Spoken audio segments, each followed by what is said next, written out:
Welcome to Better Health Guy Blogcasts, empowering your better health. And now, here's Scott, your Better Health Guy.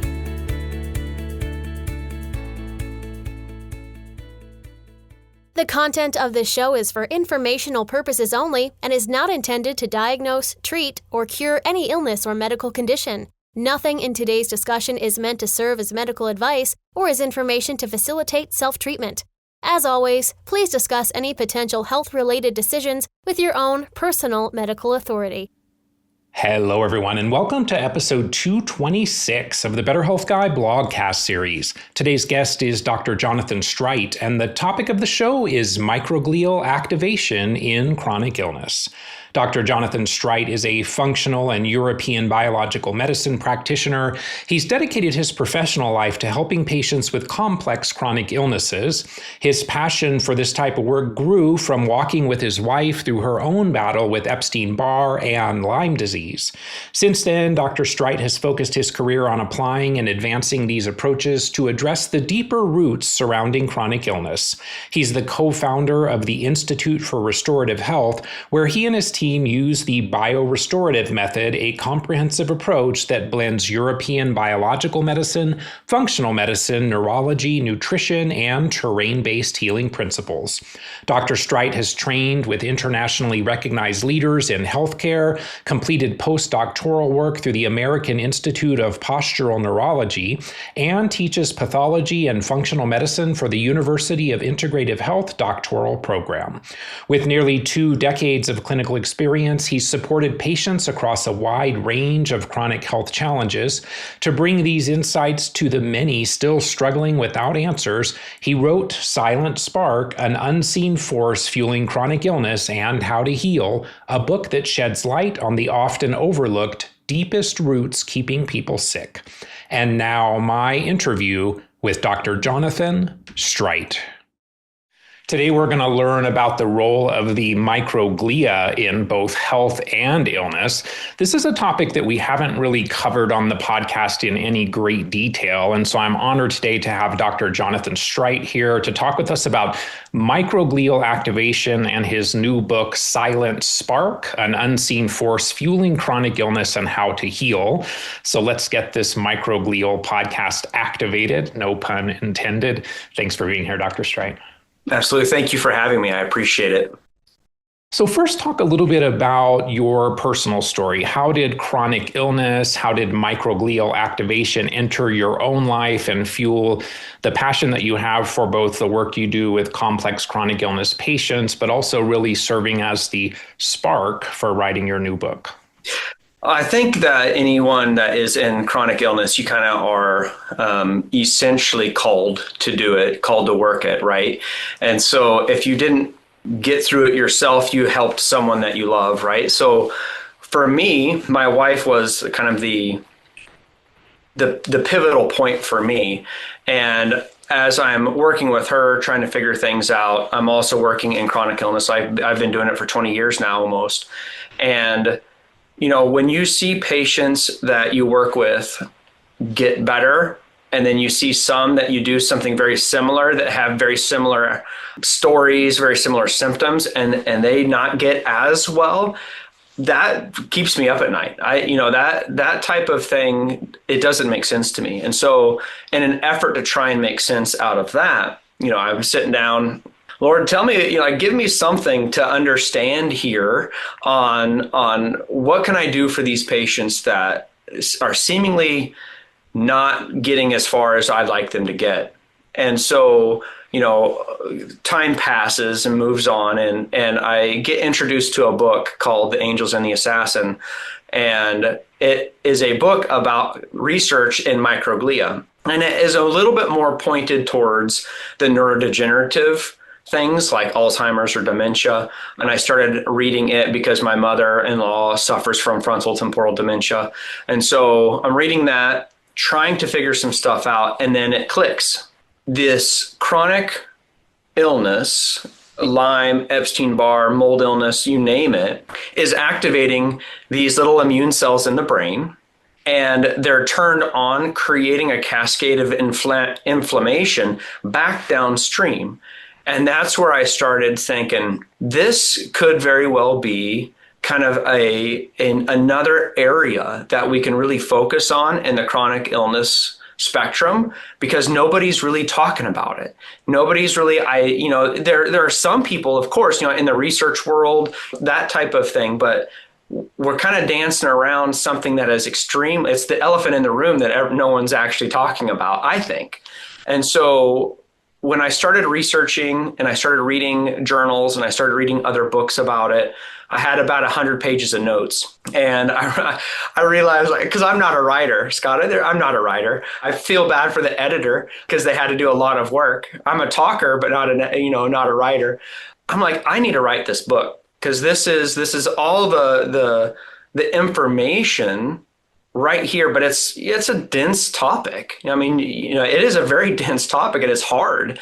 And so one of my goals is to take these hard to know topics and bring them out in a fairly easy to read, easy to understand way of doing things. So I started with my wife, and it just went from there to my mother-in-law to my patients. And I think it's going to help physicians and patients all over trying to look at chronic illness through a little bit different lens.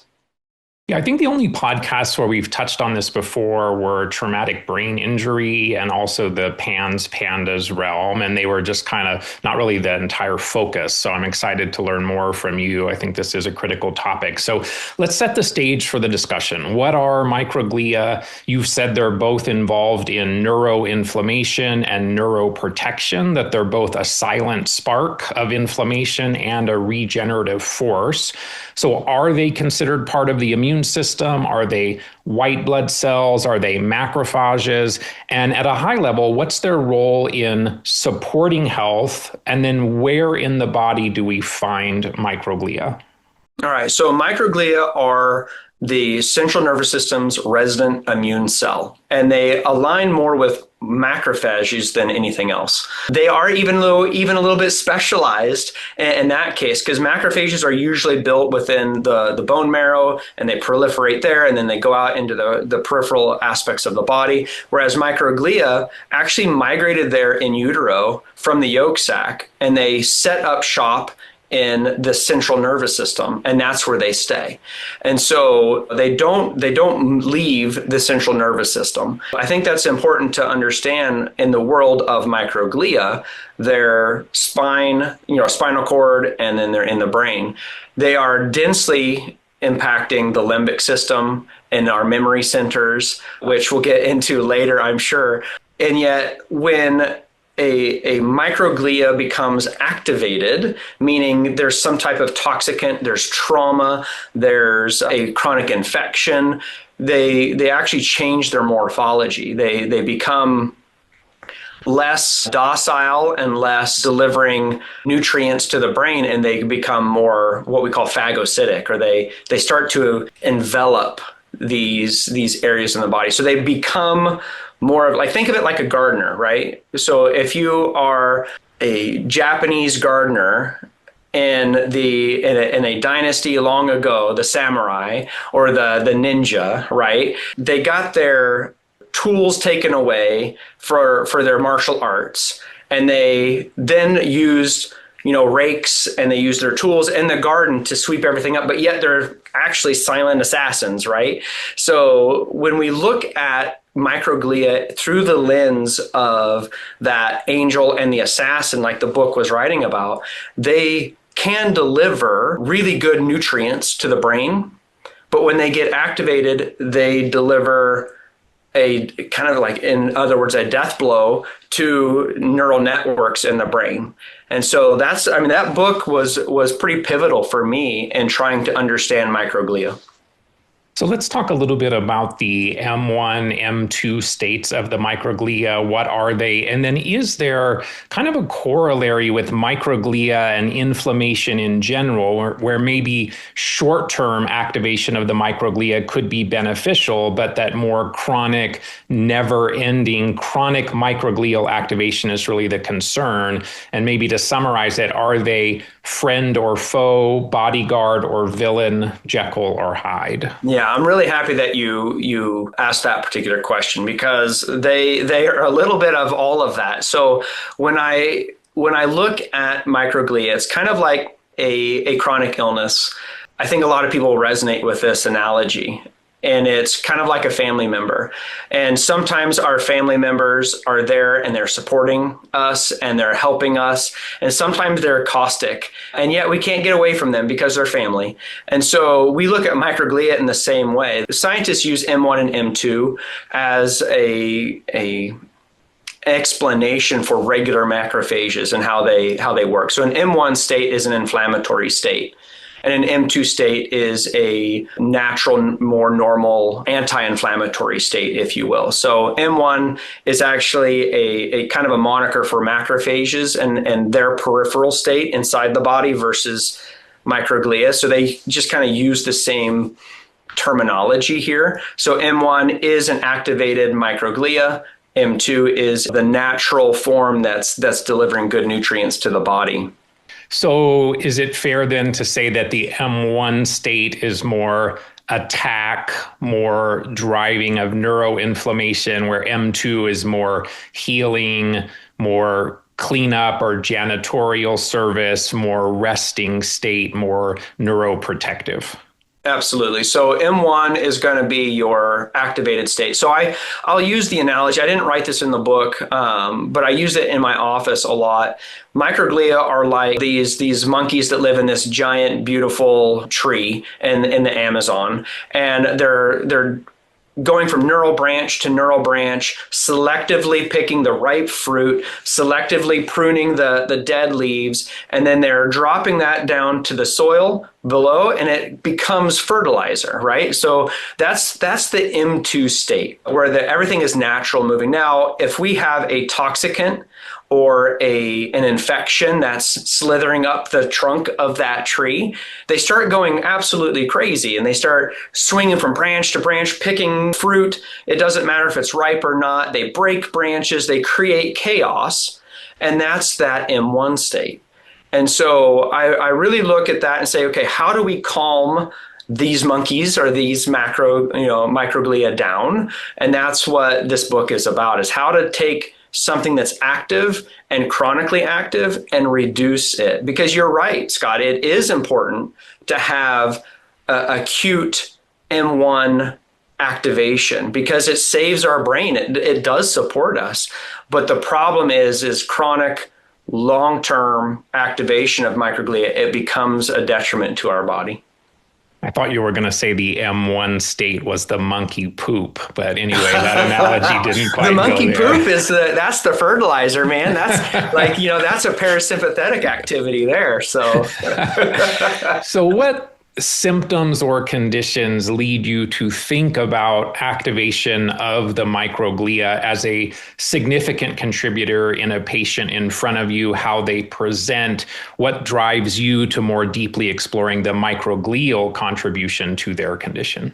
Well, I think it's important because we developed the BioRestorative Method, and that's a 6-node understanding of the body. It's kind of like a filter at which we look at through everyone through. So we look at the autonomic nervous system, we look at the gut microbiome, the terrain, we look at neuroplastic retraining, epigenetic nutrition, we also look at heart-brain coherence. And it naturally fits in that neuroplastic retraining side of things. And so we don't necessarily just say, we're going to look at microglia and that's all we're going to do. It's a bigger part of all that we are trying to do here. And so I think that's important because you come in and you have a chronic illness. We know, scientifically, we know that microglia are activated. And they're probably chronically activated depending on how long you've had that illness. Now, we want to limit that, and that's what this book is about, is like slowing that microglial activation. But if someone came in my room and they had cognitive decline, or they had PANS or PANDAS, or some form of autism, things like that, those are all classic states of microglial activation, chronically activated microglia. So how long does a microglial cell survive in the body, and what are the pros and cons of their survival duration? Do they over time become more primed or more reactive or more trigger happy when that next insult arrives. Wondering if you can talk to us a little about the concept of microglial priming or microglial sensitization. Yeah, so when microglia become sensitized, that's basically they become hyper aware, right? So we've had a long-standing chronic infection, maybe head trauma, Lyme, Epstein Barr, mold illness, any of these types of things are going to create an environment that is rich in microglial activation. And just like anything, like if I rub my arm right now, it doesn't hurt. But if I keep doing it for 3 hours, I'm going to have a rash on my skin. So it's no different than that. They become sensitive. They become hyper aware of their surroundings. And I think it's important to know that we are a combination of everything that has ever happened to us, right? Our tissues hold our thoughts and our traumas. Our ACEs are, like adverse childhood experiences are a factor that play into that. And so when we have lifestyle factors that are traumatic, our brain, our microglia inside our brain become extremely hyper aware of our surroundings. And then they will start to secrete those inflammatory cytokines more and more and more, which becomes the problem that we're talking about. The advantage of the computer over the human is the Control-Alt-Delete reboot function. Oh my goodness. Yeah. Wouldn't that be nice to have just I'm not going to take on that thought or memory anymore. Yeah. Control A and now Control-Alt-Delete. So neuroinflammation can be the result of this microglia releasing cytokines, releasing interleukins. They can also release anti-inflammatory molecules depending on that M1 or M2 healing state. So what are some of the key cytokines or interleukins or mediators that they produce that are either pro or anti-inflammatory? Are they also releasing growth factors that support repair or neurogenesis? And then building on that, we talk a lot in the Shoemaker, SIRS, mold realm about TGF beta 1, which we use as a way to explore chronic inflammation triggered by something, commonly mold or Lyme. When it's elevated, there is often an attempt to reduce it, sometimes using tools like losartan. So I'm wondering how you see TGF beta 1. Is it harmful? Is it beneficial? Are you working to specifically reduce it, or is it elevated for a reason? So when we look at an M1 state, that's your activated microglial state, they're going to start secreting things like tumor necrosis factor alpha. They're going to do interleukin like 6, IL beta 1. They're going to release all these complement factors as well. Not to mention like reactive oxygen species or ROS, INOS, all of these types of things that are inflammatory to the system, even COX-2. So that's going to increase our pain signals and all of these types of things. If we're in an M2 state, which is that repair anti-inflammatory state, it's going to be more things like interleukin 10 or TGF beta 1. And that's kind of where you're talking about a little bit, is that TGF beta 1, because centrally inside the brain, microglia will secrete TGF beta 1, which is anti-inflammatory in the brain. But yet in the body, when you look at it through the lens of mold illness, TGF beta 1 is oftentimes a problem. And because it shows us chronic inflammation peripherally. So that one is a really hard one. And I wish I were a cell biologist and I could probably tell you a little bit more about TGF beta 1 and its incredibly complicated history. But, using something like an angiotensin receptor binder like losartan, we can do that in some ways naturally, because our flavonoids are essentially ARBs.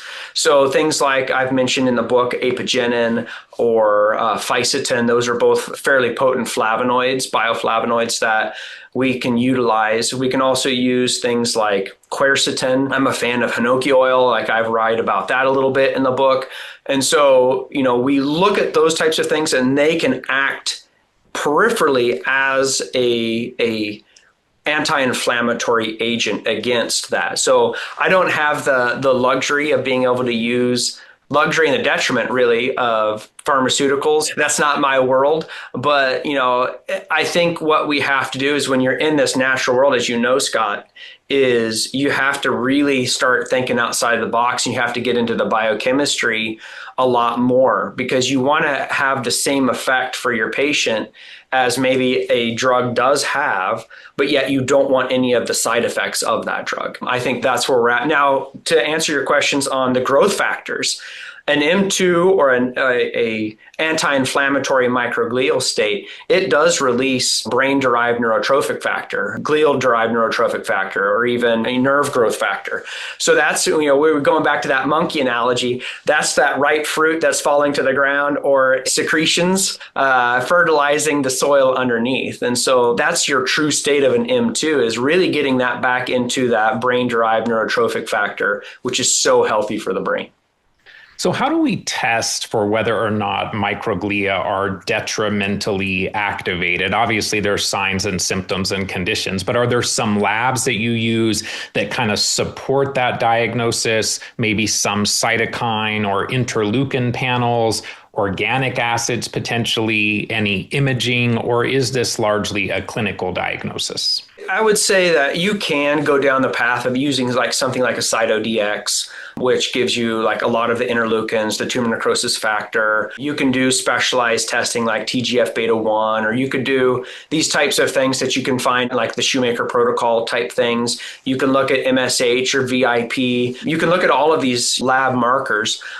And I think oftentimes, if my patients tell you about me, I don't get hung up on diagnoses very much, because I feel that in the natural sense of things, a diagnosis is really just kind of a branding that you put on someone, and then you are treated with a classic set of pharmaceuticals for that particular diagnosis. Now, I know a lot of chronically ill people, they're like, I just need to know the diagnosis. I need to know what this is. Well, if you didn't know, but yet you still got benefit, isn't that a benefit? Because I can tell you right now, for some people, not everyone, but for some people, especially in my experience, when we found out that my wife had Lyme years and years and years ago, we were excited. Like, we finally have a diagnosis. But then comes the realization that mainstream medicine isn't really that good at that diagnosis.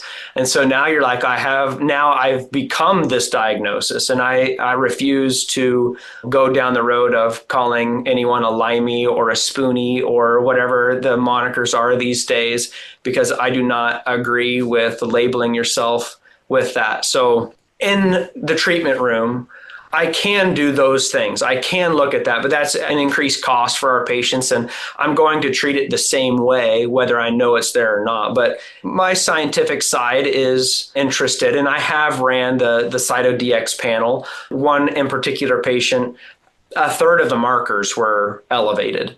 After 3 months of doing this type of dietary process and the supplementary things, they're all gone except for RANS was high, and they had an autoimmunity anyway.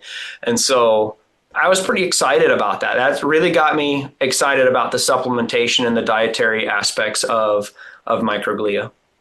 I totally agree with what you were saying. You label it, you internalize it, you own it, and then in some cases, you never get rid of it, right? Yeah, It's become who you are. And so I've rejected that as well. And I think it's a slippery slope, particularly in the genetic SNP arena, where you then internalize brokenness or unfixable. And maybe that is actually the epigenetic influencer of gene expression much more than that SNP that than is. The SNP itself is, yeah. 100%. So for people listening, the CytoDX test is from Diagnostic Solutions Laboratories, the same people that do the GI map, if I'm not mistaken. What do you see as the common triggers for activation of the microglia? You mentioned infections, you mentioned toxicants, but let's talk a little about the microglial triggers. We'll dig into some of them later, but which infections or toxicants or toxins, in your opinion, lead to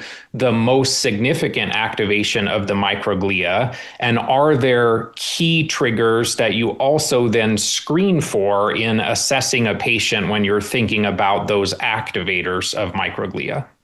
So it takes me kind of back to looking at through the Rolodex of patients that I've had over the years.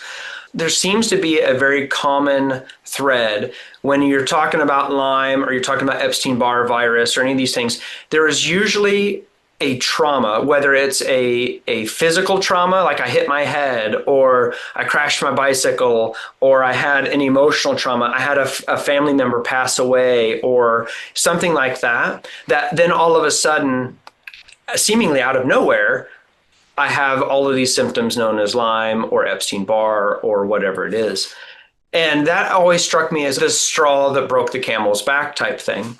But really thinking about it now through the lens of microglia and their ability to become sensitized, when you have Lyme in your body or you have Epstein Barr, our body can oftentimes just deal with it. I would say, I have no scientific basis of saying this, but it's just through the years, I would say the majority of people are going to have antibodies to Lyme. They're going to have, I know, there's studies, 95% of the world has antibodies to Epstein Barr. So we know that these things exist in our system at any moment. What was the straw that broke the camel's back? Or in this case, what sensitized the microglia? And it's oftentimes a head trauma or it's some type of emotional trauma that just rocks your world. And I would say that's the number one trigger for microglial expression is head trauma or emotional, like intense emotional trauma. But there has to be an underlying infection, like a stealth infection that's just kind of laying there to take advantage of that inflammatory cascade. Then you end up getting this problem child of a chronic infection that's creating this microglial expression.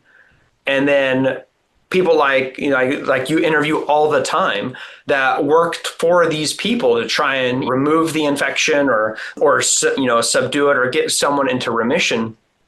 You can have the infection under control, but yet still have all the symptoms. And that's why I wrote this book, because that presentation frustrated me as a chronic illness physician, because Lyme is not a problem. Epstein Barr is like your numbers are better. You're not testing for it the way we test, but yet you're still feeling like junk. Well, then I found out that microglia can stay locked in and hyper aware, and they will secrete these interleukins and these TNF alphas and all of these inflammatory cytokines that pass the blood-brain barrier that then communicate with the body's immunoinflammatory state. And then all of a sudden you feel sick, but yet the infection's gone, but yet you have all the same manifestation. And I think that's why I wrote the book. So you say in the book that microglia can be like soldiers who remain on high alert and cannot disengage even after the war. So does that mean that the original trigger, the infection, the toxicant, the toxin for chronic microglial activation could completely have left the scene of the crime? It's entirely gone, which in many cases is probably not reality, but that let's assume it's entirely gone and that the microglia themselves are now the core issue rather than a symptom or manifestation of an earlier trigger. And if that's the case, where you think the triggers are largely mitigated and yet the microglia are still activated, does that then shift your treatment focus? I think what we want to make sure is we say if microglia become hyper aware, that's what I'm saying. Like we want microglia. We need to have them, right? And we want them acutely to help the brain as well. But it's that chronic phase that we want to limit. And what I have found just in the research is that they can stay on hyper aware long after something is no longer affecting us. Now, I would agree with you. We're never going to see Epstein Barr leave. Like the virus is going to be in our body. We're going to have antibodies to it. It's going to be latent somewhere in the nervous system. I think the same thing is probably true for Lyme. We can live a normal, healthy life, but it's there like any other bacteria in the body. And so if it's there, the microglia are seeing it because we still have antibodies floating around. And so they still get activated in a way that continues to secrete cytokines that increase that inflammatory process. And so that's the goal. The treatment, it's a co-treatment, right? So someone comes here to our office and they're here for Lyme or they're here for some mystery illness. It's a part of our process. It's not just you're only here for this situation. No, we're going to look at the entire body as a whole. So you've said that microglia are bodyguards, essentially the brain's maintenance crew.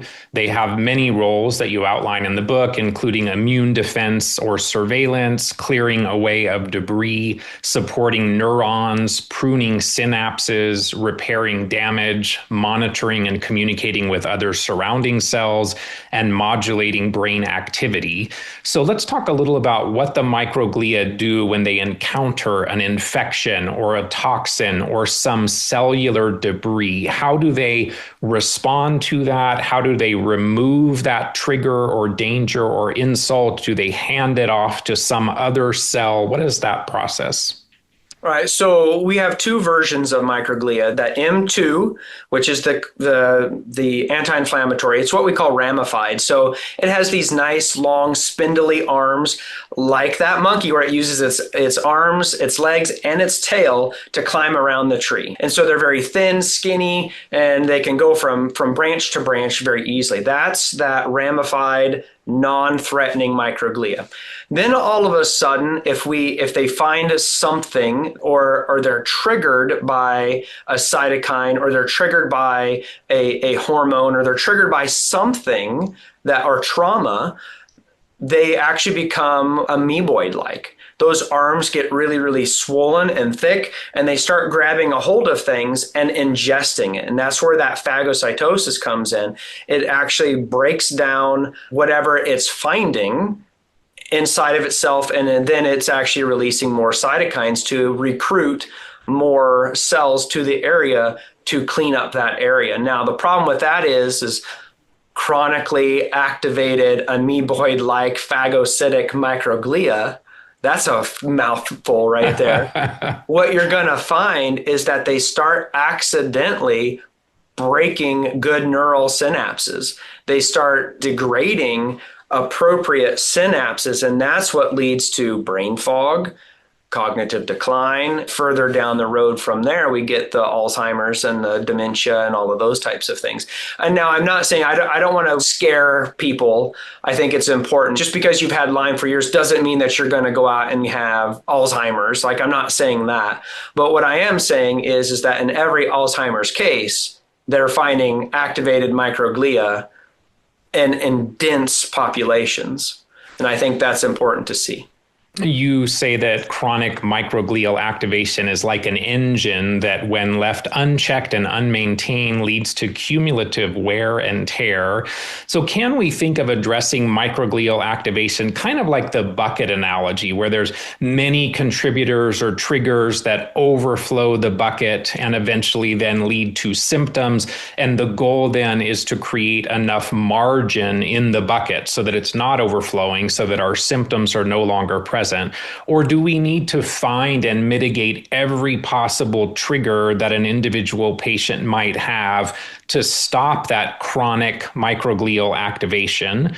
And then building on that, how far down the treatment path of someone with complex chronic illness, many contributors or triggers, do you have to go before the microglia eventually kind of stabilize, shift back to that more health supporting M2 scenario? How readily do they shift back and forth? And are all microglia in the same M1 or M2 state at the same time? Or can we have microglia in different parts of the brain and spinal cord that are behaving in different ways?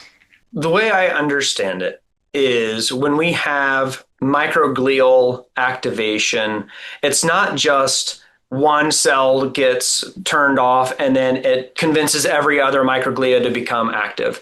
I don't find that in the literature at all. So I like your bucket analogy. I think that's important. And I don't think that we need to to focus on every single trigger, because the body doesn't look at triggers in that way. Yes, okay, we have mold sufferers, we have Lyme sufferers, we have Epstein Barr sufferers, we have SEERS and CRPS and all of these named categories. But what is the underlying factor of every single one of them? Cytokine release and inflammatory signals. And so if we can reduce cytokine signals, we can reduce microglial expression and activation. So it's less finding all the triggers and more calming the terrain.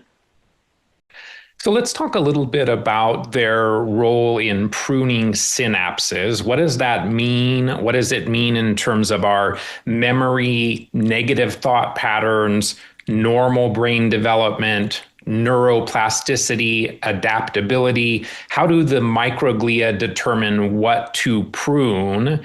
And can they both prune too little and too much? Can they essentially lose their discernment, similar to molecular mimicry with an infection driving autoimmunity?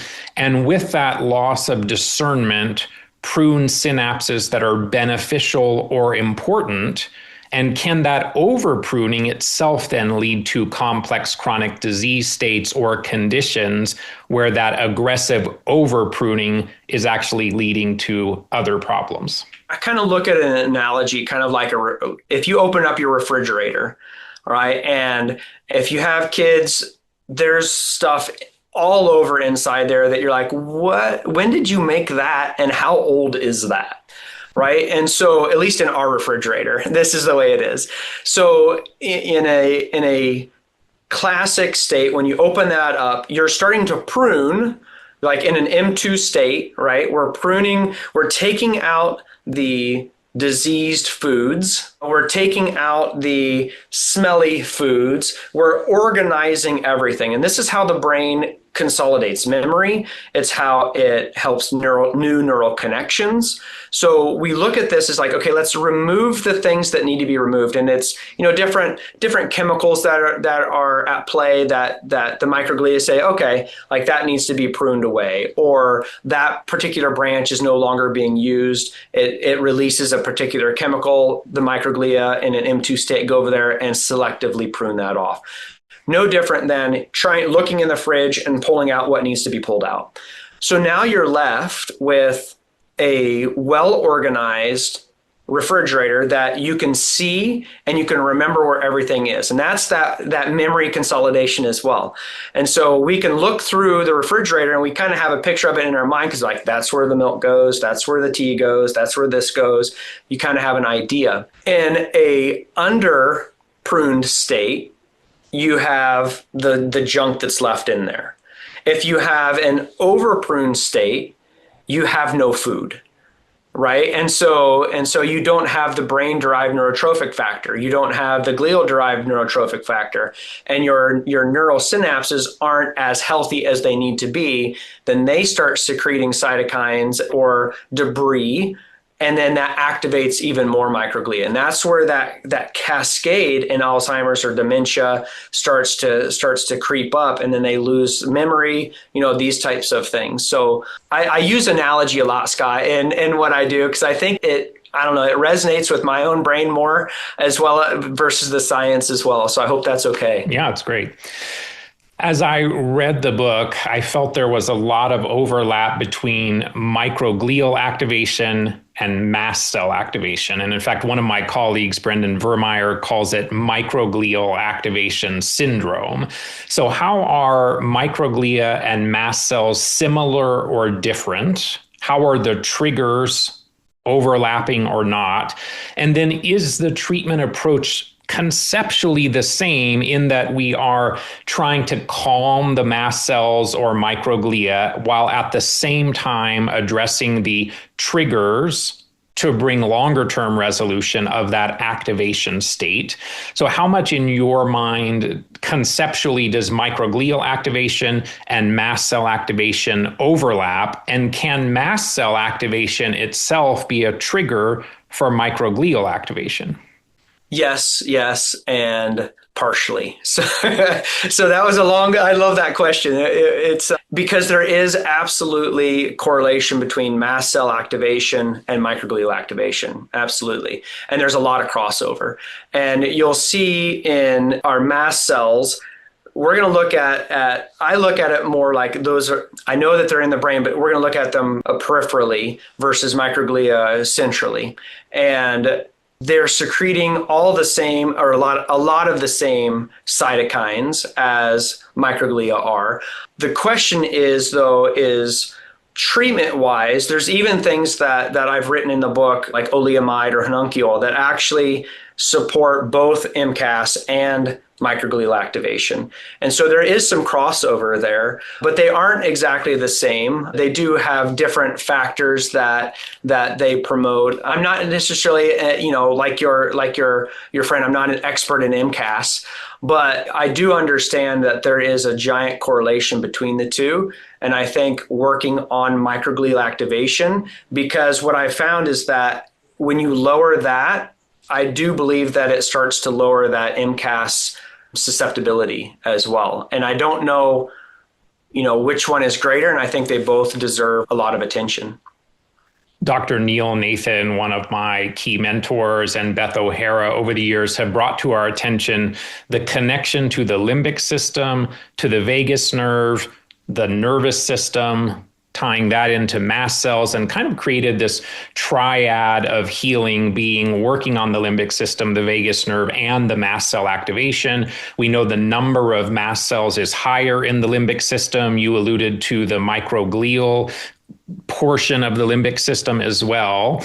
And so when we're thinking about the limbic system, the vagus nerve, is there a connection there that's key in microglial activation? When we think about the limbic system, is there a connection to the microglia? And is there a need for us to feel safer in our bodies, in our world, and that feeling of safety from the limbic system perspective, from the vagus nerve perspective, is that having a direct impact on how activated the microglia might be? Yeah, so microglia are extremely active in the limbic system. And in fact, honestly, like anyone that's going through limbic retraining, whether it be Annie Hoppers or Gupta or Carolyn Leaf, any of those particular limbic retraining systems, honestly, this book I think would be a good one for them to read, because neural networks that are set up in a chronic state, they're kind of caustic, right? So they like our mental state can increase the amount of inflammatory signals being released. Our stressed state will do that. And so you're right, like fear and safety are very important in the body, but we also know limbically that the limbic system, as our threat assessment and avoidance mechanism, it will keep you in the bed under the covers every day for the rest of your life, because that's the safest place to be. And that's not living. All right. So we have to stretch in order to grow, right? So we have to get up in the morning. We have to go outside of our room. We have to eventually walk outside. We have to walk in the grass for those people that have Lyme. And for a lot of them, that's really hard to do. And obviously you have micro exposures along the way that support this is a safe practice, this is okay, all of these types of things. And lowering that stressed state will reduce microglial activation. But it's important to know that when we look at those new neural networks, that's a neurogenesis that's happening. That's new nerve growth and new synapses when we start to rewire the limbic system. And microglia play an essential role in that process. They're BDNF, GDNF, type state. They're releasing these growth factors that are supporting that appropriate state. If you have microglial activation going on, it's going to be a lot harder for you to utilize your limbic retraining practices, because you don't have the growth factors there in abundance that you really want. And so I haven't seen, and correct me if I'm wrong, Scott, I haven't seen any limbic retraining program speak about or talk about nutritional understanding with regards to microglial activation. I don't think so either, but what I just heard you say was implementing some of these strategies to calm the microglia could be very synergistic with implementing one of those limbic retraining programs. Absolutely. Absolutely.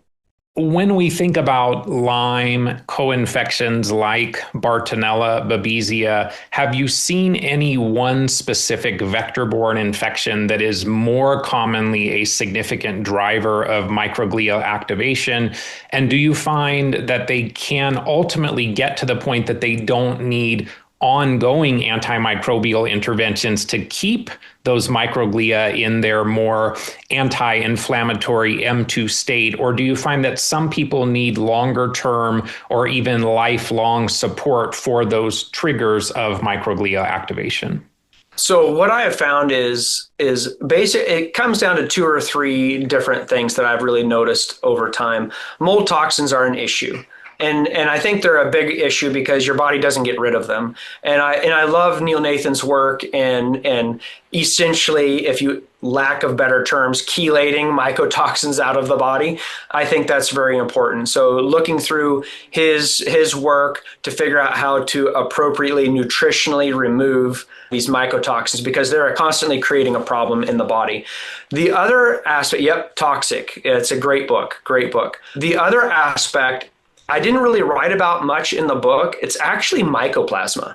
I found that is creating a large issue for the body. Now, interestingly, what I found in here is that it is a lung issue, but yet it's more of like the way I kind of explain it to my patients when I find it on them is it's almost like lung associated biofilms, and it's preventing the exhalation of toxins. And I talk to everyone about, you have 4 routes of detox in the body: respiration, perspiration, defecation, urination. And women, if they're childbearing, they have menstruation. So they have a 5th detox route, which is incredible for their bodies.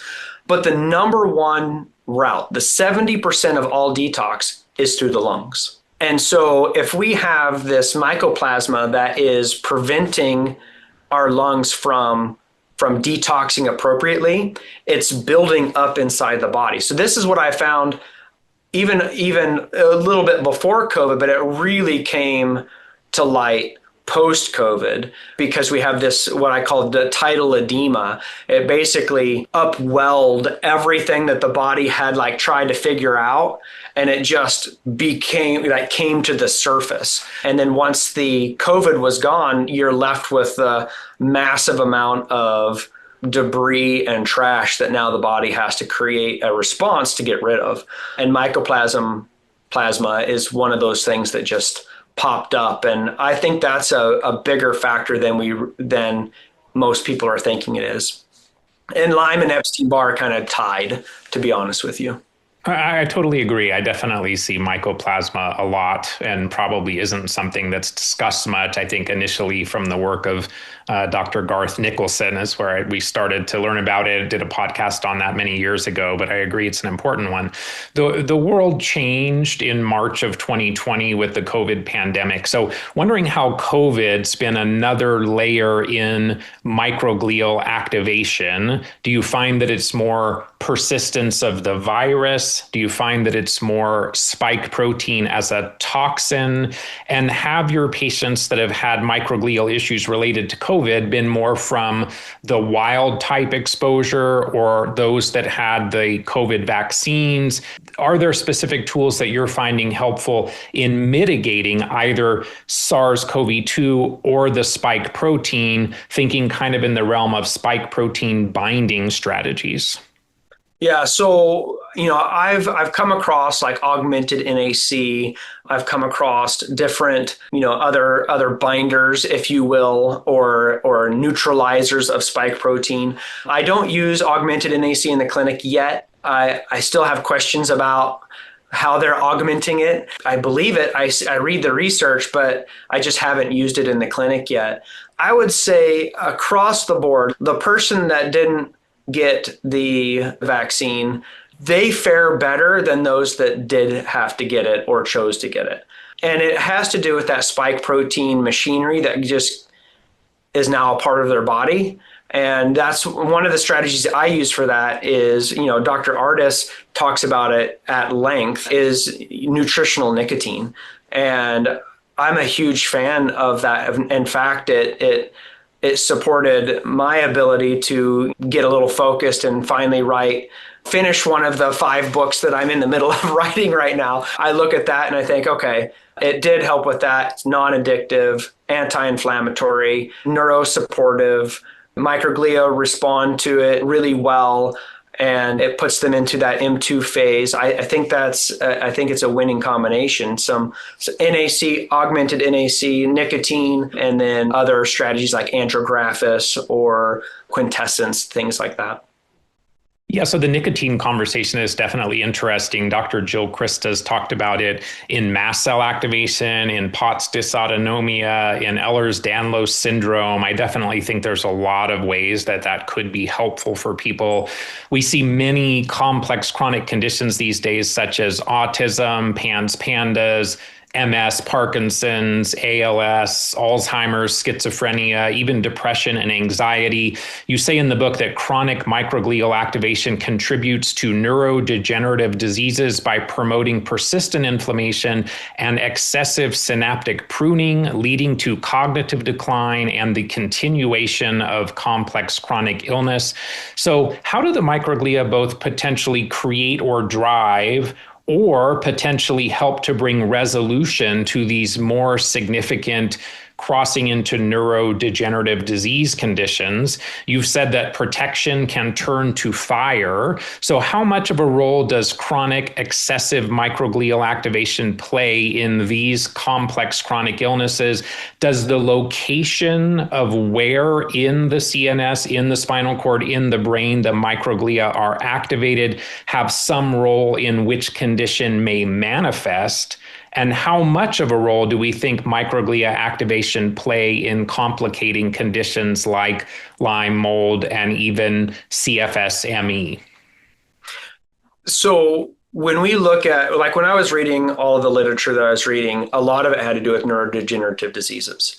And when we look at Alzheimer's, or we look at more specifically dementia or frontotemporal dementia, I would have to say there is a driving factor with M1 microglial activation in those particular issues. Same thing in autism. I don't know enough about ALS to say that. I'm assuming that microglia have a role in that, but that's more of a lateral sclerosis. So I don't know if they're as affected in that.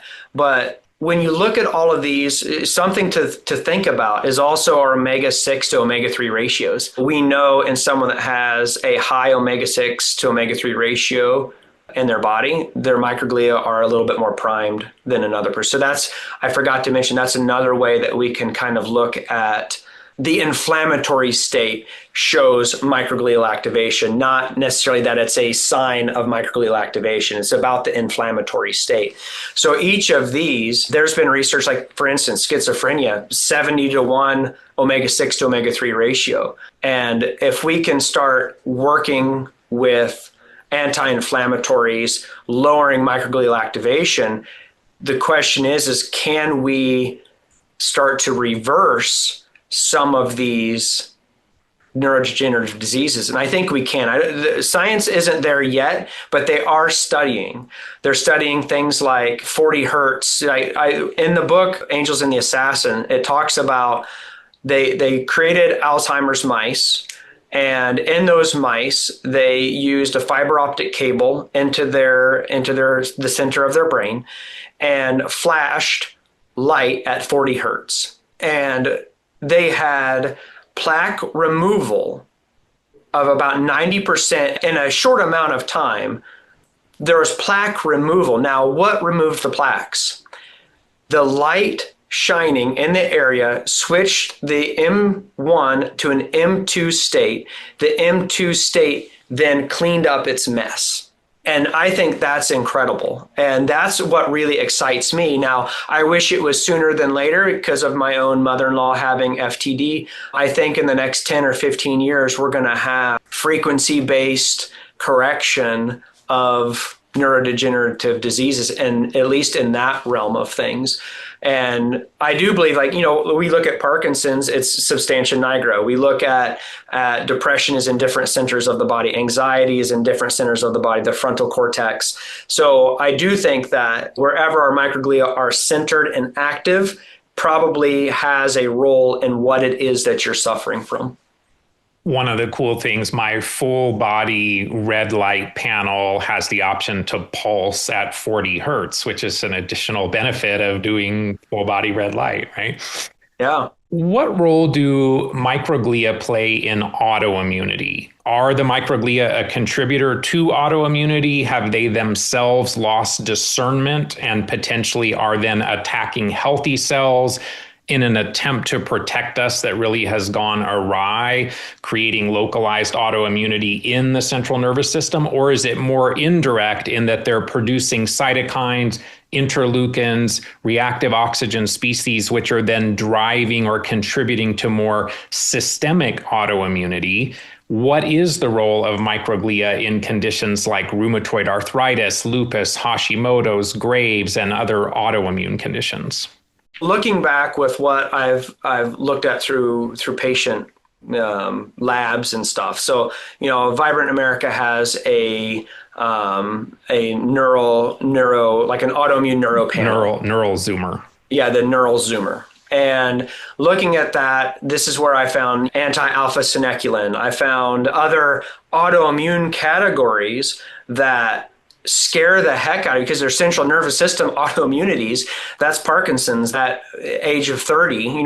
These are not good things to want to see. And so seeing those tags of saying, hey, there's an autoimmune issue built in the CNS, redoing those tests years later, find that there's nothing there. That is, to me, a confirmatory situation that what we're doing is working for lowering microglial activation and how microglia activation are like affecting central nervous system autoimmunities. Now, there are aspects of lupus, of Hashimoto's, because there's a lot of cytokine issues with that. So when I see that and they activate our microglia in our brain, and remember, like if our autoimmune panel, like just an ANA, we can change ANAs. I've seen it many times. You go from a 1 to 360 for lupus, a speckled pattern or whatever, and it's now 1 to 90 or 1 to 80 or that type of thing. And that's exciting to me because we're reducing some of those. Now, I'd rather someone feel better and still have autoimmune than not have autoimmune but feel bad. You know what I mean? So I don't ever suggest people go out and get a Lyme test once they start feeling better to confirm they don't have Lyme again. That doesn't make sense to me because the antibodies are going to be there. So why psych yourself out and just say, oh, it's still here? That's just a limbic issue. Then all of a sudden we are feeling all the feels that we did when we had Lyme in the first place. But let's talk about the external environment as a contributor to microglial activation. So we could think about mold, we could think about mycotoxins, even in the book you mentioned air pollution. So is exploring mold in the environment something you commonly have your patients do? And then extending that toxicant conversation further, heavy metals, pesticides, chemicals, plastics, and other toxicants that could impact the state of our microglia. How much of a role does detoxification and drainage play in mitigating chronically activated microglia? Yeah, I would always say that terrain is king. If we can clean the terrain, we can do about anything, right? Our bodies are designed to heal themselves. And the terrain is a problem in most of us because of how many toxicants are in our environment or in our mind. So we have some toxic thoughts going on that we need to capture and remove. And we have some toxic people in our life that we need to, if we can, remove ourselves from. And then we have a toxic environment. So when we look at the terrain, we want to build drainage networks. We want to have the French drain of all French drains draining our marshy backyard, right? That terrain. And so that to me is pinnacle when it comes to working with any person, irregardless of a microglial activation or not. Because what we find is that if everything is at that level, if we can get to that level where we have a clean terrain, everything seems to just work better. Removing pesticides, absolutely. Removing mold, absolutely. I talk about mold because it is a big problem, but also it's in our environment every day. And in fact, if you've ever heard of homeopathic constitutions in the body where we have aspergillic or mucor or penicillic constitutions, these are our communication networks. And so we technically need these non-candida yeasts in the body anyway. So there are aspects to our environment that are good for our internal environment. But mycotoxins are a problem, yet they're not every problem known to man. It gets really hard, especially when you're in mold toxin support groups. Or Lyme, it gets to be like, this is my moldy home. What's yours look like? And it almost becomes a competition of who's got the moldier environment, and which is wild to think about. But yes, if you're going home and you're in a moldy environment, it's going to be really hard to heal. But it's no different than if you go home to a toxic environment from either family or perfume or airwick fresheners in your house. Like, it's an environmental challenge that needs to either be removed or mitigated somehow. I live in Colorado and do a lot of hiking. I'm amazed how many people feel the need to put on perfume to go hiking in the outdoors. You can smell it from 5 miles away. I mean, maybe that's what detracts bears. I don't know. But yeah, no, I used to live in Colorado Springs. So we'd be up in the mountains. I mountain bike 4 days a week. And it always amazed me I'm like, why am I smelling vanilla fields right now? This doesn't make any sense. I just did the Manitou incline a couple months ago, which was just a tremendous experience. Yeah. You say in the book that microglia can create reactive oxygen species, that's free radicals. Many people with chronic illnesses are dealing with an oxidative stress burden. How much of the body burden of oxidative stress do you think is correlated to the microglia? And then are there specific interventions that you might implement to reduce reactive oxygen species, to support better redox balance? And is that reactive oxygen species intended to be the response to an infection, where reducing it potentially is slowing the response to a trigger? And when we're thinking about free radicals, I'm wondering if you've explored the implementation of hydrogen water or hydrogen gas inhalation for that oxidative burden. I would look at microglia as more like the gasoline in a spray bottle versus the overall arching cause of ROS. So you have a burning field and the firemen come out and they put that field out, but it's smoldering. But if we don't turn off the microglial activation, it kind of sprinkles a little bit of gasoline on the fire. And that's that spark, right? That's that silent spark that then, everything starts up again. And so I would say that microglia are more on the persistence of the problem and not the cause of the problem. When we look at mitigating factors with ROS, we use hydrogen. I use hydrogen at home. We inhale hydrogen. We do it an hour a day in my home. We do it for 30 minutes mixed with a specialized lymphatic system that we have here. So we do that at the same time with that. So hydrogen is a very important factor in the detox of the body, really breaking down those reactive oxygen species, the hydroxy free radicals to be more specific. When we look at other factors. I mean, we could look at methylene blue. We can look at, because I look at methylene blue with kind of my eyes wide shut, kind of, because it's still a synthetic dye. And I'm still like having a hard time even though there's probably 1,200 studies on the effectiveness of methylene blue, I have a hard time with it. But it does reduce ROS at the mitochondria. And I think that's extremely important and extremely impactful. And I do know that it supports taking M1 phased microglia and morphing them into that ramified M2 phase. And so it calms that monkey in the tree down. And so I look at these types of things, and it excites me for what's coming through the advent of technology, through 40 hertz vibratory sight, lasers. I think that we will eventually have the ability, almost like the laser knife for cancer, like in, brain cancer. I'm thinking something like that, where they can resonate at 40 hertz at the level of the substantia nigra or the Alzheimer's or dementia, and we can start really affecting the microglia from an external to internal point using technology, but we're not there yet that I know of.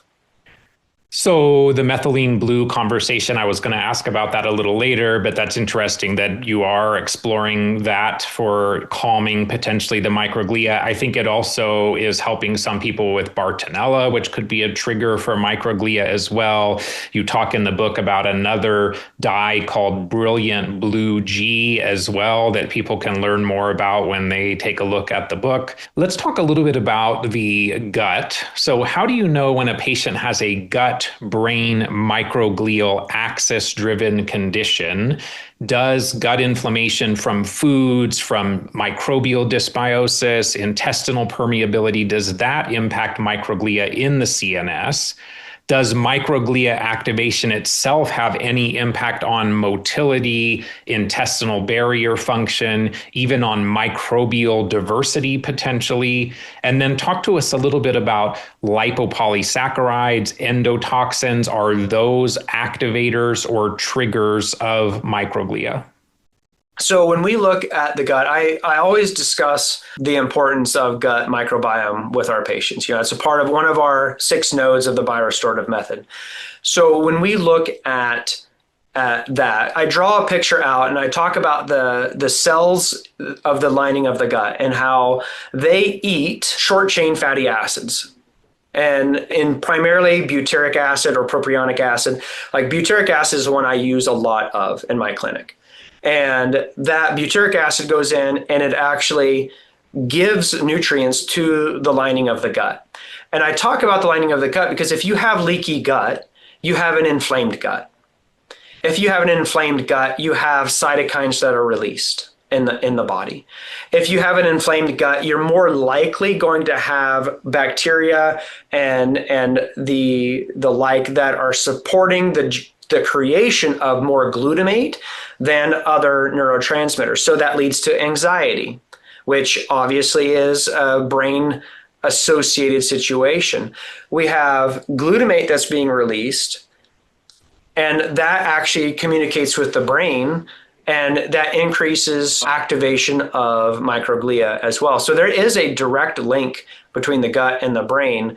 And we want to utilize, acetylcholine as a in a way reducer of microglial activation, but glutamate itself is going to be a problem. And that, that kind of leads me into a little bit as a side note with calcium channel activation. So we have these voltage gated ion channels in the body, and calcium is one of them. And that's where EMF and electromagnetic radiation affects. It opens up those calcium channels. And those calcium channels depolarize, and it secretes the neurons and whatnot start to create or secrete glutamate. Then glutamate breaks down, and it becomes in an offshoot, and a byproduct of the glutamate breakdown is ammonia.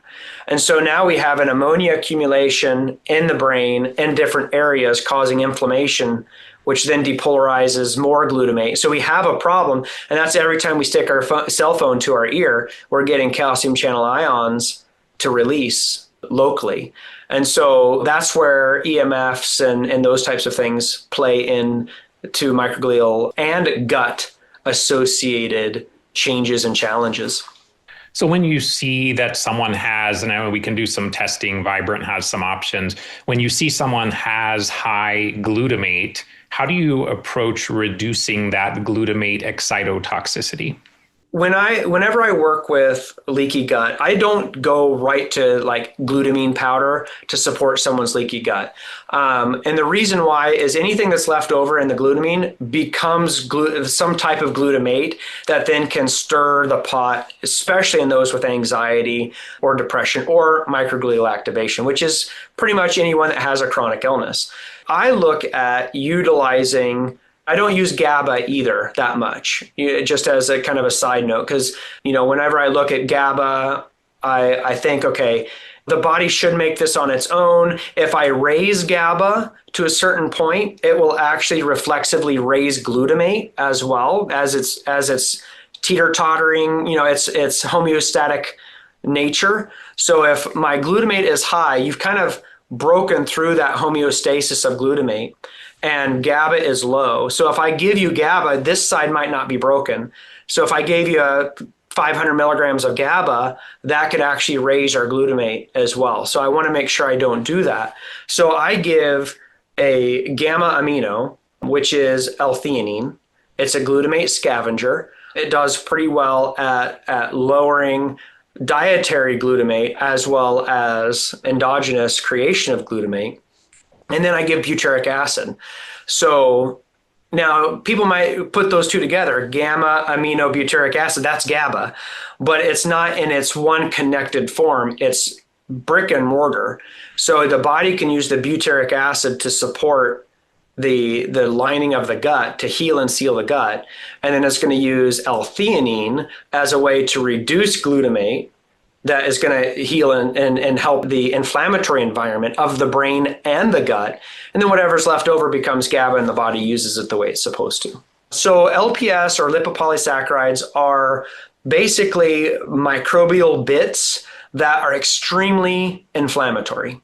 And if you want to activate microglia in a lab, you pour some LPS on it. It'll instantly do it. LPS causes Alzheimer's. That's how they're creating, in a way, Alzheimer's mice, is they're injecting them with LPS, high dose LPS, and that's creating Alzheimer's. So we look at LPS as a extremely toxic brain associated neuroinflammatory agent.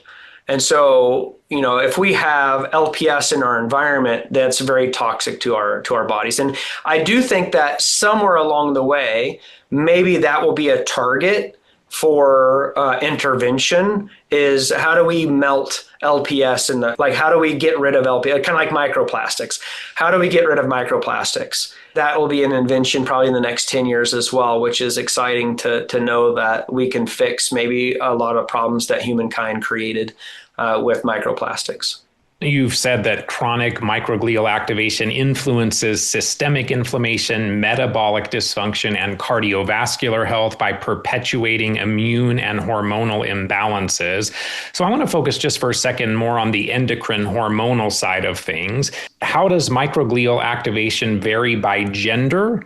How is it impacted by hormones? When we're thinking about mast cells, we often think of estrogen as a potential trigger, progesterone as a potential stabilizer.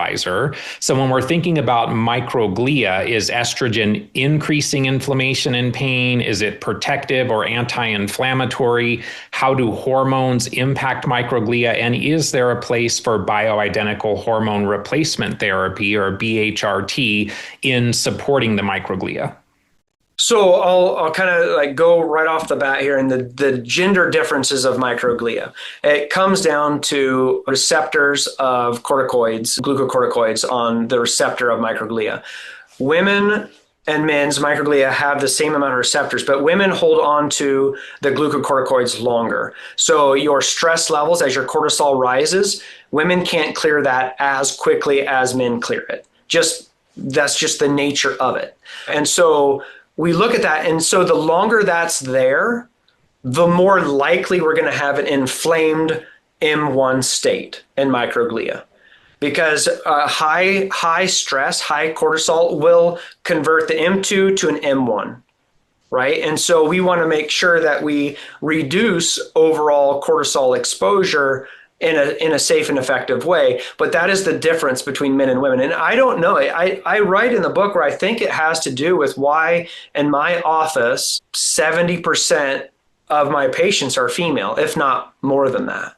And is it that cortisol, you can't break that cortisol down fast enough, and so then it activates that inflammatory cascade in the body and in the brain? I don't know, but that's my theory behind it. When we look at estrogen's role, now, when researching this, it really did change the way I kind of approach estrogen, because back in my earlier years, I was extremely anti-soy, anti-flax, anti-estrogen in any way, because all it does is just cause problems and chaos. And then it was explained to me a little bit differently. And then I learned that estrogen is anti-inflammatory when it binds to microglia. So I'm thinking, okay, well, if microglia, when they bind to estrogen, increases your anti-inflammatory state, is this one of the reasons why when women go through the change of life, that inflammation starts to creep up, cardiovascular issues start to creep up, all of these new set of symptoms start to creep up? Is it purely microglial? No, absolutely not. There's so many receptors of estrogen throughout the entire body, but is it something to think about? And that's where BHRT comes in, with utilizing whether it's topical estriol or a bioidentical estriol. I'm not opposed to those things. I'm not opposed to using progesterone. Progesterone reduces an M1 to an M2 state. It's pretty much always anti-inflammatory. And so I'm a big fan of progesterone. In fact, like I said, I'm a chiropractor, so I don't have the ability to prescribe. But if there are three things I could prescribe, it would be progesterone, LDN, and Nature-Throid, that type of thing. Because I feel that those are all really good avenues for supporting the body's hormonal system without creating a problem. One of the other things that is a great resource in the book is Dr. Streit has outlined the SPARK diet for optimizing microglial function. So looking at things like olive oil, omega-3s, healthy nuts, and polyphenols.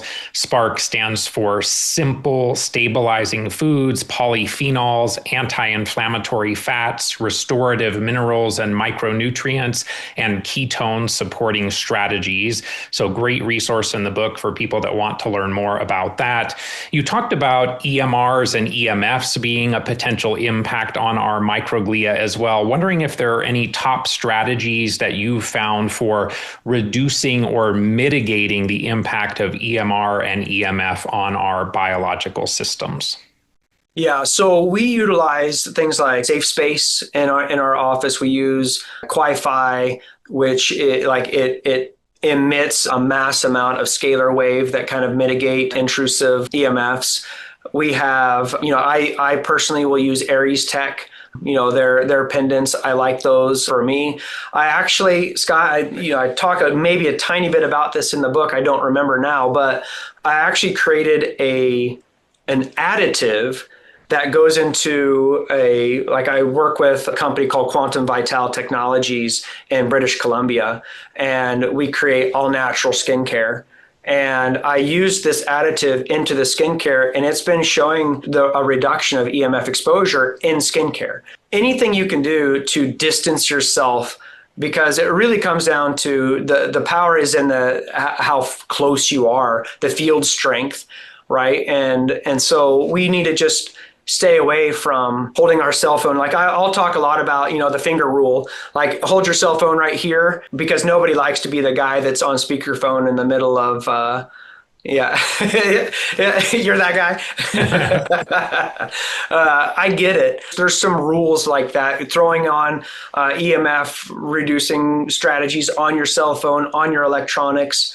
I've got those stickers on all of my devices as well. So anything you can do to mitigate, I think, is appropriate. Yep, you got it all. I've got my Aries Tech on. I've got my safe space on my laptop and all of that. The only thing I will say for people listening is reduction of exposure is still the cake, and all of these Yep. harmonizers and other things are the icing on the cake. I know Dr. Klinghardt has a e-shield cream, maybe similar to what you're talking about as well. So that's interesting, and I'll have to learn more and put that in the show notes as well.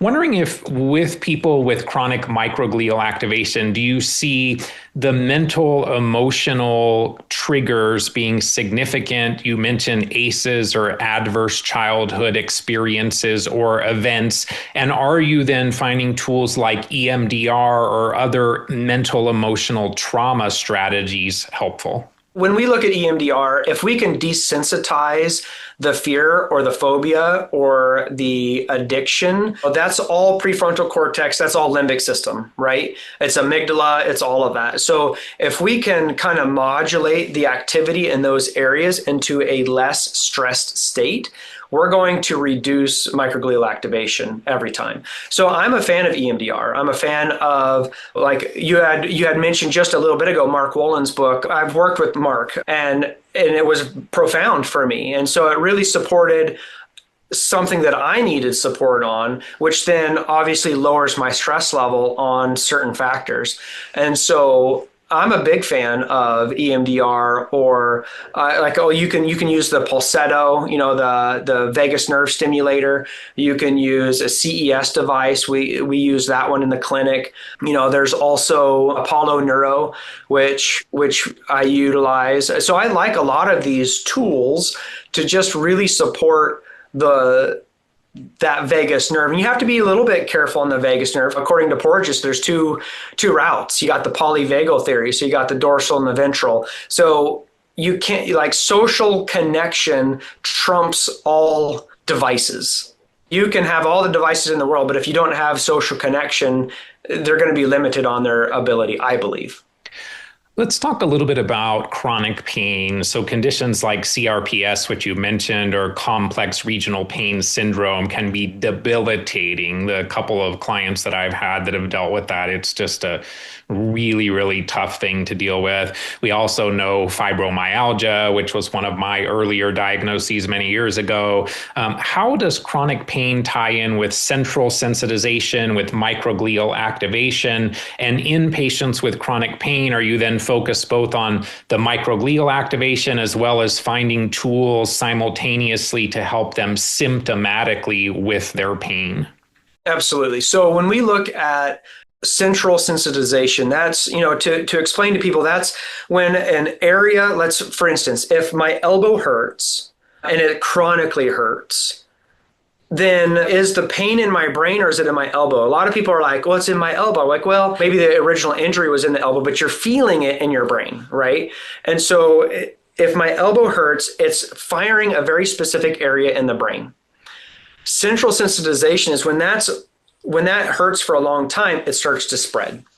It goes up to the shoulder, now it's in the wrist, right? So that in the map of the brain, it's called a homunculus. It's kind of a weird artist rendition of different sensory aspects of the body, but it starts to expand into other areas. And so when we look at microglial activation, that is a problem because it does increase central sensitization, and then microglia get sensitized as well, and then they start acting inappropriate.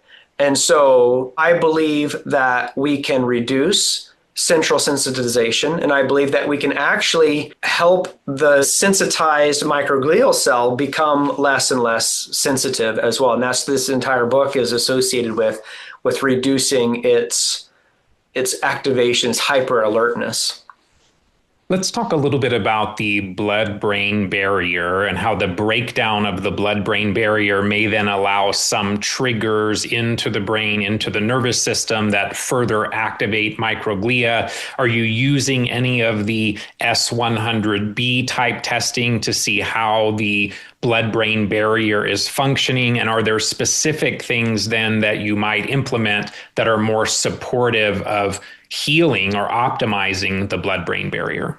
I don't necessarily test that particular. I mean, I'm not working on TBI or a lot of stroke. I mean, some of my patients have had strokes in the past, but I'm not working on, a new stroke type patient. I will look at things like CRP. I'll look at homocysteine. I'll look at fibrinogen. We can look at TGF beta 1. We could look at our CytoDX panel, that type of thing. And so we know that this inflammatory state is a problem. And the way I look at the blood-brain barrier is we can add things that support the barriers of our cells, the barriers of our body. So, and this is, I talk a little bit about plasmalogens, prodrome glia, those types of things. I look at egg lecithin versus soy lecithin as a modifier for barriers, cell walls, that type of thing. Because I like animal-based lecithins because I feel like it makes more sense for the body to kind of more of a synergistic effect versus using plant-based oils, lecithins. But I'm a fan of prodrome glia. I don't recommend it to a lot of patients because it's kind of cost prohibitive, unfortunately. But I do talk a lot about high dose fish oil in a 2-to-1 EPA to DHA ratio, 3 to 4 grams a day if their gallbladders can take it. I think that's important because that's going to build the blood-brain barrier better than about anything. I've historically thought about seizures as potentially being related to Bartonella or to parasites, but I want to talk a little about the connection between chronic activation of the microglia and seizures. Is there a connection there? And then are there specific things that you would think about in terms of interventions to try to minimize those people that are dealing with seizure disorders? When we have seizure disorder, that's going to activate microglia. And then once that microglia become like chronically activated, it's going to create a sensitization for that person to have recurrent seizures. Because it's only, once again, microglia are that little fire that keep the coals burning. It's not necessarily the fact that the seizure is caused by microglial activation, but yet we know that the M2 state is going to be supportive of someone that has seizure disorder. So we want to still lower that M1 activated state to an M2 to support someone with seizure disorder. So it's a little bit of the chicken or the egg lecithin. Yeah, I like that. Yes, it is a little like that. So I want to talk just very briefly about nitric oxide. There are many potential benefits of nitric oxide, particularly on the eNOS or endothelial NOS side. Where there are some potential concerns is on the inducible or iNOS side. You've said in the book that iNOS is the emergency flamethrower that's meant to kill invaders but can burn up healthy tissues. You say that microglia can activate iNOS as well. One of the advantages, as I understand it, of supporting the nitrate-nitrite nitric oxide pathway is that we don't have that same potential for iNOS issues like we might have with arginine or citrulline. So wondering if you still think there is a place for supporting nitric oxide, or if because of the potential iNOS issue in microglial activation, if you would stay away entirely from things that are taken exogenously to support nitric oxide in the body. So we want to utilize that pathway. I mean, it's a pathway that's designed for us. But like you said, we want to do it in a very specific manner. And this is why I don't really use L-arginine. I don't use a lot of citrulline because it goes down the pathway of that iNOS pathway. We can do beets. We can do green leafy vegetables because the gut microbiome is actually what breaks it down. And that improves your nitric oxide production. So I'm going to look at it through that lens versus any other lens. So I'm not going to give you nitric oxide boosters because of that. Now, I do like things like ipamorelin or kava or hinoki in moderation in the right settings, because those allow us to convert away from iNOS, which is kind of an interesting caveat of those particular peptide and nutritional products. So peptides have become a very interesting area in the last several years. They can really help with inflammation, modulating the immune system, supporting the brain. Are there any specific peptides that can shift microglia back to that health supporting M2 state? And what's been your experience with tools like larazotide, BPC, semirelin, ipamorelin, Cmax, TA1, cerebrolysin, when we're talking about microglial activation, and then any conversation these days about peptides, I would be remiss to not ask about your thoughts about GLP-1, semaglutide, or tirzepatide in terms of their role in supporting microglia. Yeah, peptides are a fascinating category of things, and I really started studying them. Now, I can't inject anybody. So part of my, licensure, I'm not allowed to do that. But that doesn't mean I can't research the heck out of it and try doing these things on myself or my loved ones or anyone that's willing to try, right? So what I looked through the research, what reduces microglial activation are two particular ones, BPC 157 and cerebrolysin. Those both actually confirmed science that they reduce microglial activation. When we look at theoretically strong indication, but not necessarily peer-reviewed, so says the papers, are thymosin alpha-1 and Cmax. Those both are able to reduce microglial activation, pushing towards an M2 configuration. Now, I believe that sermorelin as well as ipamorelin can do the same thing because of their introduction of growth hormone and how that's going to increase your BDNF, it's going to increase your GDNF, all of those types of things.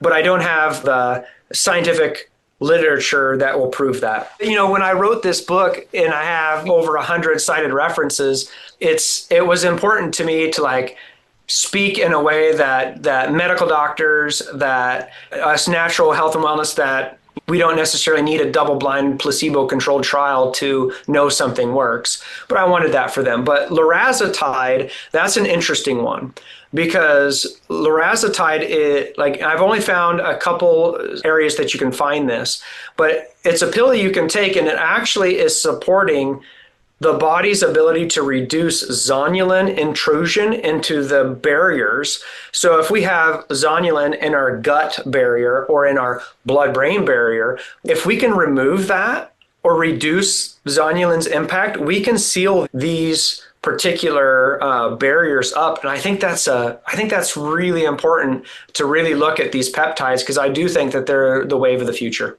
Any brief thoughts on semaglutide or tirzepatide in the microglial realm? Yes and no. So if tirzepatide in micro doses have been shown to be pretty effective for the body, but quite honestly, with all of the issues that we're seeing with semaglutide and these other GLP-1 particular drugs, I'm reticent to commit to utilizing those quite yet, but I believe the safety profile of everything else that we're looking at here is pretty stout, and so I'm not worried about those. When we think about immune modulation, if the trigger of the microglial activation was an infection, maybe even an environmental toxicant, can we reduce the microglial activation by modulating the immune response, by balancing T helper cells, also creating more tolerance and discernment within the immune system? So if we think about low-dose naltrexone or low-dose immunotherapy from Ty Vincent's work, maybe even desensitization tools like NAET from Dr. Devi Namburapad, do those fit into the conversation? If we modulate the immune system's interaction with these potential triggers, can that calm the microglial activation? It absolutely does. When I look, and that's why one of the reasons why I would love to be able to prescribe LDN is for that reason, because it is an immune modulator. I'm an absolute fan of andrographis. And andrographis as the herb, I think, is an unsung hero in a lot of clinics that they don't realize that had andrographis in it. That's really what's working the best, right? And so andrographis to me is an immune adaptogenic herb. And when I say that is because it is antiviral, it is antibacterial, it's all of these things, but it's also in the realm of Lyme or Epstein Barr. Our bodies have become hyper immune to, like, we don't get sick anymore, but we are affected by everything. The cytokines are just, the immunoinflammatory cytokines are just through the roof. Andrographis reduces those. And if it reduces those, it's good for the brain. King of the bitters, Andrographis. It is, king of the bitters. I love this stuff. You talk about sleep as being microglial medicine, things like magnesium, glycine, theanine, skullcap, hinochiol, oleamide, and valerian can help the microglia by supporting restorative sleep. Wondering if you can tell us just a little bit about oleamide. I've not heard of that before, how that ties into the endocannabinoid system. Do you also find that things like CBD or CBN can be helpful for microglia? And then adding to that, where does melatonin for NLRP3 modulation, inflammation modulation fit into the microglia discussion? So oleamide is a fatty substance that builds up in our nervous system when we are not asleep. It builds up as we are not sleeping. And what ends up happening is if we can build that up to a certain point, then the brain starts to say, oh, I need to break that down, and it stops breaking down anandamide. Anandamide that's what actually binds to your cannabinoid receptors, which then allows for rest, relaxation, acetylcholine release, and you just kind of feel this calm effect. So oleamide is a cheat code in the biochemistry. If we take oleamide, we upregulate the amount of that's in the system, then the body will say, I shouldn't be breaking down this anandamide anymore. I need to be breaking down this oleamide. And then that leaves our CBN receptors and CBD receptors, CB1 and 2 to be exact, open for recepting. And then we end up having that calm effect from that. So that's how oleamide works. When we look at melatonin, melatonin fixes leaky mitochondria, right? So when mitochondria break down, it releases chemicals that upregulates our microglial activation. So I like to use melatonin during the day. Now, that might sound really strange to a lot of people, but melatonin is night activated for most people. Now, if you're a person that lives inside in a closed room, you're probably going to get sleepy if you take melatonin during the day. But I like it during the day because it's not going to mess with your endogenous supply at night. So I like it in the day. It drains the brain. It increases the lymphatic flow, which supports getting rid of all the toxins in the brain. As Dr. Klinghardt would say, melatonin plus dark equals sleep. Melatonin plus light, not going to lead to sleep for most people. Correct. How often do you find oxygen fluctuations in people dealing with maybe sleep apnea acting as the trigger for microglial activation? Could a CPAP potentially be a powerful tool in calming microglia? All hypoxia increases inflammasomes. All hypoxia does, whether it's mouth breathing or tongue falling back to the back of your throat. So you need a CPAP, or you have biofilms in your lung that's not allowing for that expression of O2 to CO2 and likewise. So hypoxia increases inflammasome. Inflammasomes increase microglial activation.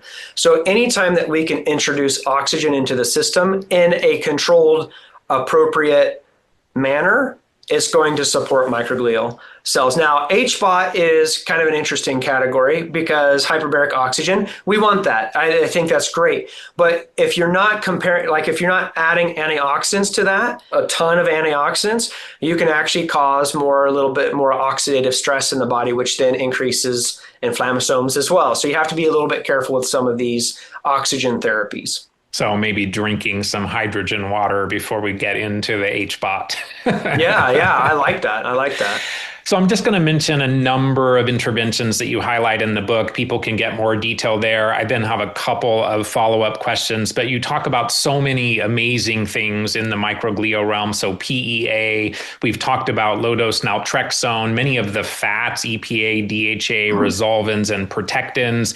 You talk about maritime pine plant stem cells, turmeric, curcumin, resveratrol, kava, hinokial, theanine, sulforaphane, no lack of tools here, vitamin D, vitamin B, magnesium, specifically threonate or taurate, apigenin, MCP or modified citrus pectin, kudzu, ashwagandha, andrographis we touched on, luteolin, choline, fisetin, ketones, NMN as a precursor to NAD, butyrate, nicotine as well, so many others. So check out the book for that. But I wanted to talk specifically about a couple of those items in more detail. So of that lengthy list of potential interventions, are there a few top tools that you most commonly reach for? If I had to pick, I'd probably go with luteolin, low-dose naltrexone, maybe sulforaphane, just because it has a lot of other applications. I do like PEA, hinokial, and butyrate. In fact, I take all three of those every day.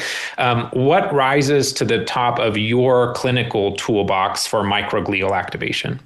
Hinokial, butyrate, nicotine, PEA. Those are all on the top of the list. I'm also a fan of apigenin and a little less fisetin. Those are hard to get past the blood-brain barrier, but peripherally they are a good flavonoid to use to lower inflammatory indexes in the body. But butyrate for sure and hinoki oil are some of the best that I found. And fish oil, I mean, there's so many. That's why I like to look at all of the research on all of those and figure out what my favorites are. Like those would probably be my tops.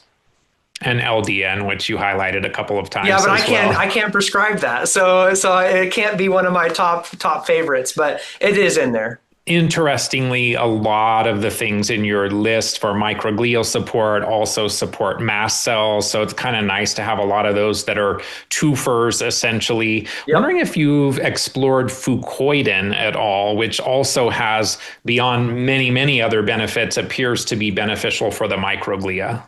I have not. No, this is new to me. So send me some information on that. You mentioned choline in the book. You talk about alpha GPC. Wondering what your thoughts are around phosphatidylcholine. Does that have a role in supporting microglia? And have you seen specifically people doing more IV phosphatidylcholine protocols having less activation of their microglia? So phosphatidylcholine it's kind of a tricky one with regards to microglial activation because it can actually technically create a pro-inflammatory process, but it also does it on the anti-inflammatory. So I don't do a lot with phosphatidylcholine for that reason. Now, if I've worked on someone for a while and they have post-concussive syndrome and I have them on other therapeutic interventions that lower microglial activation, I'm going to use phosphatidylcholine because it is good for the brain in those cases. But I would rather use something more plasmalogen-based to really support that in that way. So that's, for me anyway, that's going to be either prodrome neuro or glia or your high-dose fish oils and egg lecithin. I definitely am a huge fan of Prodrome Glia. That's my favorite of his products. Fisetin is a senolytic. Apigenin is a senomorphic. So how does cellular senescence enter the microglial discussion? Can supporting autophagy potentially remove any of those long-lived microglia that are overly primed or activated? What's the difference between a primed microglia and a senescent microglia? Or could it be that generalized cellular senescence in the body itself is triggering microglia? Okay, so when we look at senolytics, that's going to support the breakdown of weakened cells, and senomorphic is going to reduce the inflammatory cytokines generated by dying cells, right? So the thing is irregardless of our age, the aging cell, whether it's a microglial or anything else, you're going to secrete a cascade of inflammatory signals. And it says, hey, remove me, right? So the more senescent a cell is, the more chaos it's going to deliver as it's dying, as it's being phagocytized and all of that. So I believe this is where kind of like keto flu or methyl flu come in, is because we have these nutrients that support our ability to break down senescent cells. And then as they're breaking them down, they're like screaming and crying and kicking on the way out, right? So we end up getting a response for that. Now, interestingly, in the world of microglia, senescent microglia, are, like you said, are those old guard that have been around for quite a while, the sentinel on the wall for years and years and years. I don't know if, because what I've got a little bit of conflicting information in some of the science. Some science would say that they can actually renew themselves from a senescent state, and which is pretty cool. And others say that as they die, like any other cell, other microglia come in, break them down, utilize their parts and pieces, and move on. I'm a little hesitant in saying one way or another what a senescent cell can do, but a primed cell is basically priming the pump. It's ready for action. Senescent cell is that Chevy that you have a neutral and you're at 4,500 RPM, not going anywhere. It's just spitting out smoke and oil. With many of the supplements and herbs that we talked about, wondering if there's any combination products that you commonly reach for. In the mast cell world, there's lots of mast cell focused products now that combine several of the top materials, herbs, supplements, and things like that. Are there any combination supplements aimed at microglia? Not specifically at microglia. That's something that I was thinking about actually creating. But the one that because I use like Hanoki specific. I use apigenin specifically. I use fish oil. I just came across transcriptions. They're sleep rest ease or something like that. And it's got Hanoki, Agarin, CPN, CBD. And I'm like, all right, this sleep aid is going to actually be a supportive agent for microglia for sure. Yeah, I think that's Dr. Ted and Dr. Scott that are behind that company. I know they have a number of good things. That's a good one. And so that one's been kind of in my repertoire of talking to people about, going out and getting that. So as we get down to our last 2 or 3 questions here and wind things up, and I know this is not in your scope, but you do cover it some in the book. So are there any tools in the pharmaceutical realm that you think could work better than some natural tools? When are steroids or biologics potentially helpful in this realm, knowing that they also might lead to less immune containment of chronic infections? You talk about tools like Humira, hydroxychloroquine, doxycycline, minocycline, and others. And I wonder if when someone has chronic Lyme and they're taking maybe more minocycline specifically and have a beneficial effect, is that because they reduce their infectious burden, or is that because they have calmed the microglia? And then adding on that, where does ivermectin potentially fit into the microglial conversation? With the biologics and the pharmaceuticals, none of them right now have an ability to not create a lot of other chaotic problems in the body. They're still trying to figure those things out. Hydroxychloroquine, it has a pretty darn good long track safety record. Minocycline, other than it being like low dose minocycline, I think is more appropriate for a microglial or its anti-inflammatory effects. Those types of things I do believe will support microglia. When I look at the advancements in technology, I get excited about microglial transplant therapy. I get excited about, which is something that's being researched. Like, how do we introduce fresh, new microglia into a diseased state? Can we remove ones? Can we, like those types of things? I think that's interesting. But, I would personally stay away from a lot of the biologics type situations and look at more of the minocycline. Like, for instance, my wife, when she got bitten as like a 9-year-old and started getting issues, didn't really know that it was Lyme, but she went on antibiotics for her acne at the age of 13. And she had no problems until she came off the antibiotics at 23.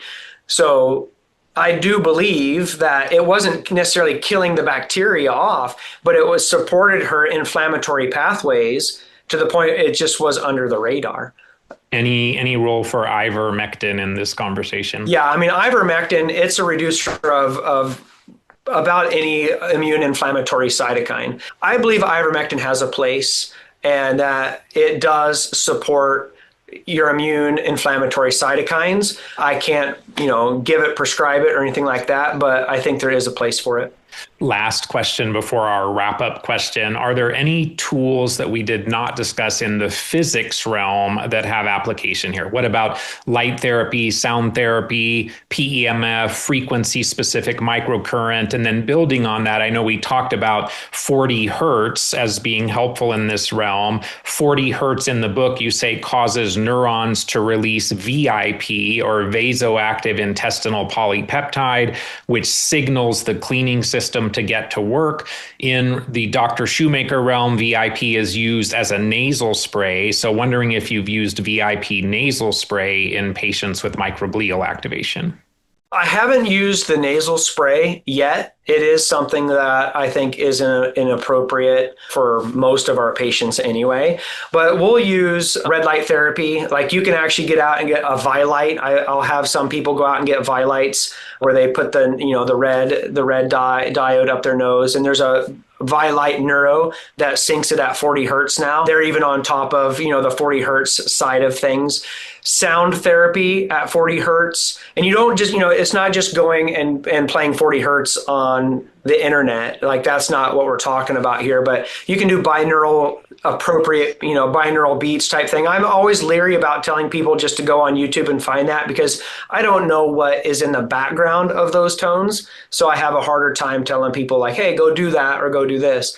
But we use a table here called the Satori, and it vibrates at the same time the music is playing. So it's at the same vibration that the music is playing.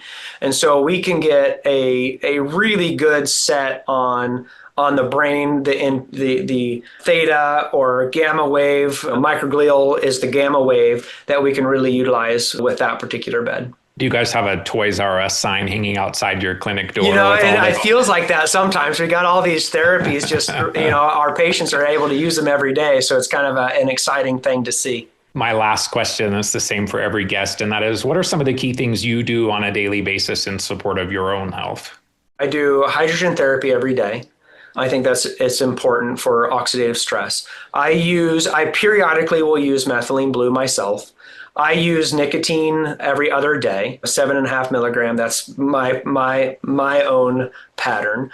I follow more of like that Mediterranean style diet. I'm not completely against carbohydrates. I'm gluten-free. I'm limited dairy unless it's raw, organic from an A2 cow that lives next door that I know how they're being raised. I focus on my electrical terrain. So I ground. I make sure that I'm doing any type of grounding technique, whether it's taking my shoes off, putting my feet on the ground, or a grounding mat. Get movement every day and detox the brain, support the brain. Those are the things I do every day. Good stuff.